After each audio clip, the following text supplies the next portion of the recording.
I'm Marion, and you all know Duke. We have... I don't think you all know me. Okay. I'm Duke. Okay. They're new people. Oh, this is true. Okay. Maybe. Okay.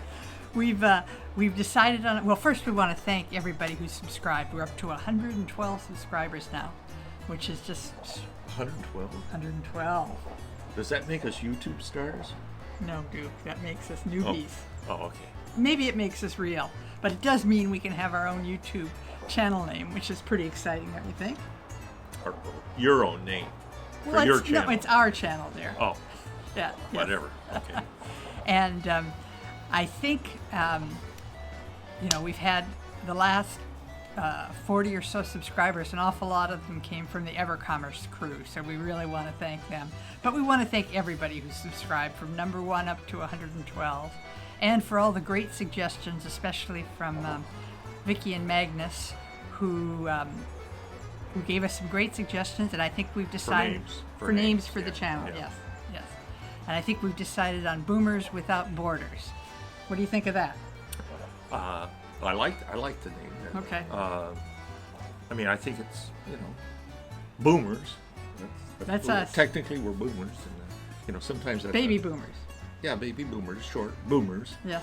And, some of the younger kids, those under 50 or so, use that as a derogatory. Right. Or they had a boomer moment, or Yeah. But doesn't bother me at all. It's like water off a duck's back. I mean, the way I look at it, when they use it in a derogatory sense, it's they're trying to deflect attention away from their own shortcomings. You know what I mean? You think? Well, yeah, I mean, but I would never use a derogatory, I would not reciprocate in the same way and say something bad about the younger generations. I mean, eventually they will grow up to be mature, wise people like us. So Okay. So boomers works good. Yeah, and then the borders, without borders, that's kind of like without limits or whatever, which is not totally accurate for us. There's lots of limits.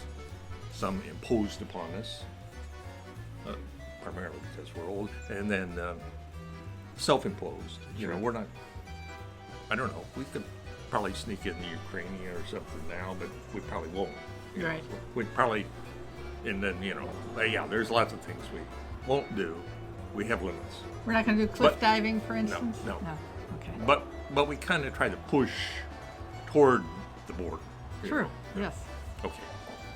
Okay, so you I'm happy with you're the name. on board with, with Boomers Without Borders it is. Yes.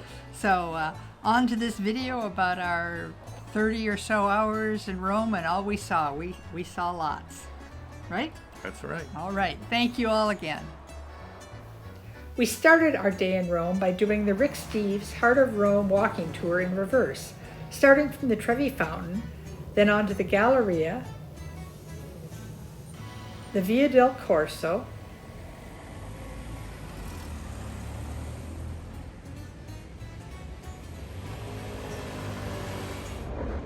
So we're still doing the Rick Steves walking tour. This is in this Egyptian obelisk in front of the Parliament buildings. Apparently was built or was carved in the 6th century BC and then brought here. Sounds like around the time of Christ to Rome. And that's, as I said, the Parliament.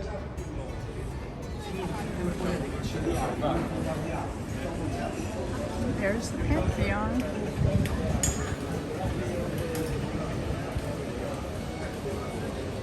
What do you think? I think we're in Rome. I think. Pretty astute of you, I'd say.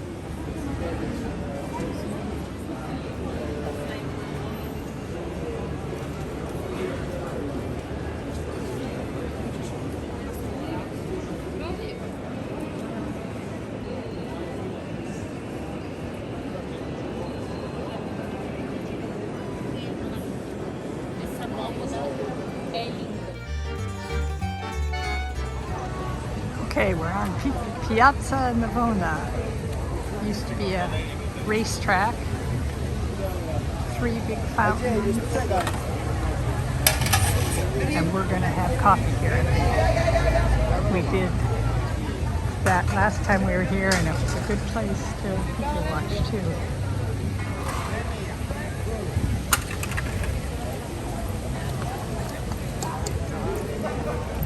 I guess they're waiting for me over there.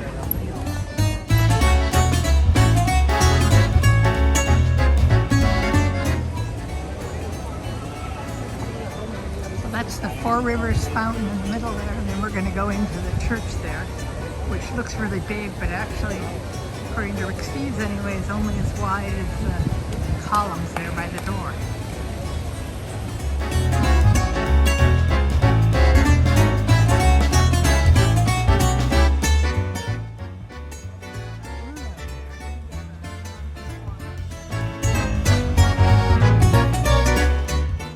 From where we ended the Rick Steves walking tour, we went to the Forum. It was very hot and humid, so we stopped every chance we could to fill our water bottles and drink lots of water.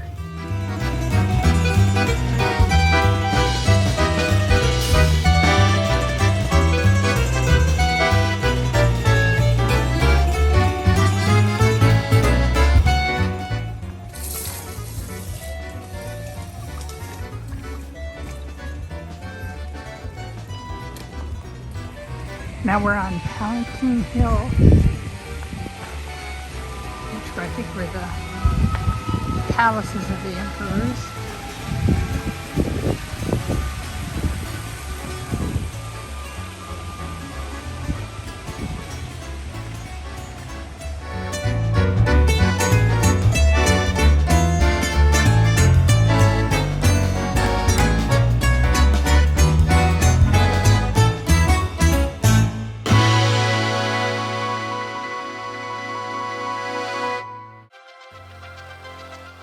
After we were finished at the Coliseum, we took a cab back to near our hotel and had pizza and beer to celebrate our successful day. The next morning, we had a guided tour of the Vatican Museum. You can't take pictures in the Sistine Chapel, so our guide explained what we were going to see. So now we're in the map gallery. The walls are just covered with maps.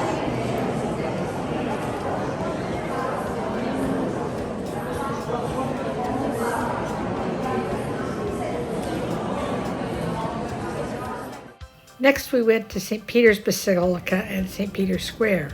The line to get into St. Peter's was about an hour long, but it was well worth the wait.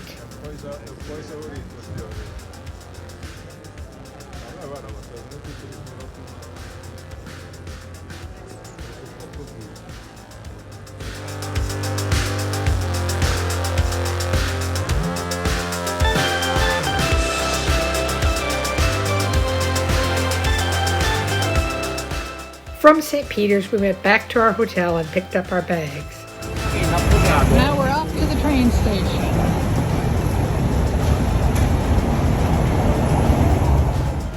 We bought tickets and headed to Naples.